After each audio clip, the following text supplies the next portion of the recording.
Alright, so we're about to go into the Dent schoolhouse here. We're here with Ryan, Chandler, and then this is the other Ryan. I'm terrified because I'm not good with haunted houses. He's good with haunted houses. Me, no way. We're normally a roller coaster channel, but we're gonna do a haunted house today. So yeah.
Alright, so we just got out of the house, alright, and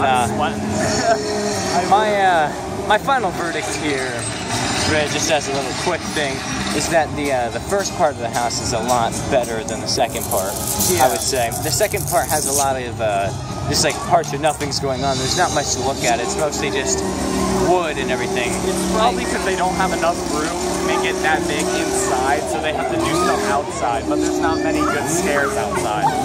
And they had at least 4, or what it felt like 4 different rooms of all the same thing, and it was a teacher dissecting a human, and they all said the same thing, like, oh, do you want to be next, and whatever, and it's just like overused almost. At some parts it just kind of felt understaffed. I don't know really why that would be. There's a lot of people here.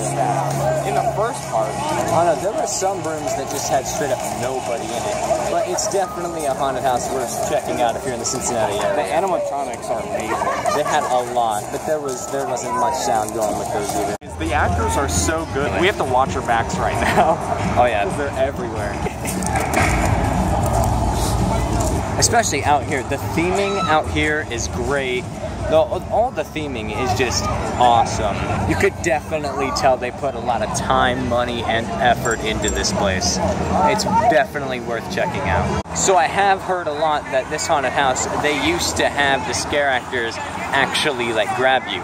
There were a lot of elements where if they would have just grabbed onto you, oh, it would have been so scary. There was a part where you walk through some buses. If they could have been able to reach out and grab you from under the bus, definitely. That would have terrified me personally. At the end of the outdoor part, you go in this little maze, and there's like 2 guys in there, or 1, and strobe lights, and then right after that, hit you with a chainsaw, and that literally was like one of the scariest. They time it perfectly. Yeah, it's pretty nice. Yeah, they push like bodies on you, and then a guy sneaks up on you. The end was pretty decent. In the main part, there was some amazing theming, some of the best I've seen in a haunted house before. But what ended up happening was they would put you in a situation where you felt like it was going to have a jump scare, and then there wouldn't be. I mean, they had so many animatronics. You could really tell they put a lot of time into it. But the problem was, you didn't even know that they were there half the time, and sometimes they would come up so slow that it just wouldn't even scare you. Like, you'd see it and it was just kind of really slow. It was mostly a visual effect. It added a lot to the haunted house. It was more fun, but it wasn't as scary. Yeah.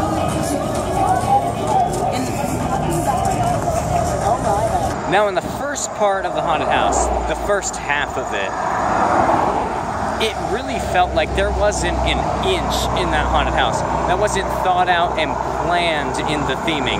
And then the second one was just night to day. It felt like there wasn't an inch that was thought out or planned. Everything just seemed kind of half-baked. It felt that there was just sections that had nothing going on. It was just a hallway moving you to the next room, and every room seemed like it had the same layout. The main house of it was amazing. That was awesome. Second part could have some improvement.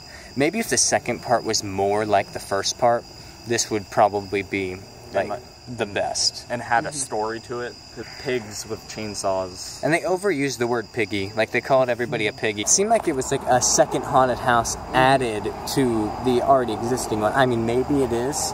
Like, that wouldn't surprise me, but I'm not sure. It might have been interesting if they kind of based the second part towards the maze about, like, a recess almost. Like they were having, like, a recess area or something. That would be a good idea. That's actually a great idea, because they, like, included everything about school. They had a Yeah. prom, they had, like, everything. They had one of the scenes that I thought was the best, they had a shower, and there was water being poured, like, really close to you, and there's this girl. I'd give this haunted house straight up 10. Well, it's the best haunt I've been in. I haven't been in a lot. I do give it a 10 for overall experience. 10 for theme. I thought the theme was pretty great. The scare factor was about a 7. It wasn't as good as it could have been. For scare factor, I give this an 8. I got scared a lot, but Kings Island's haunts, I've been scared more. Now, honestly, guys, don't get us wrong here. We all love this haunted house. It was great. Every haunted house could have improvements, and we're just telling you what we think this one should have. No wonder why they call this one of the best, like, around here.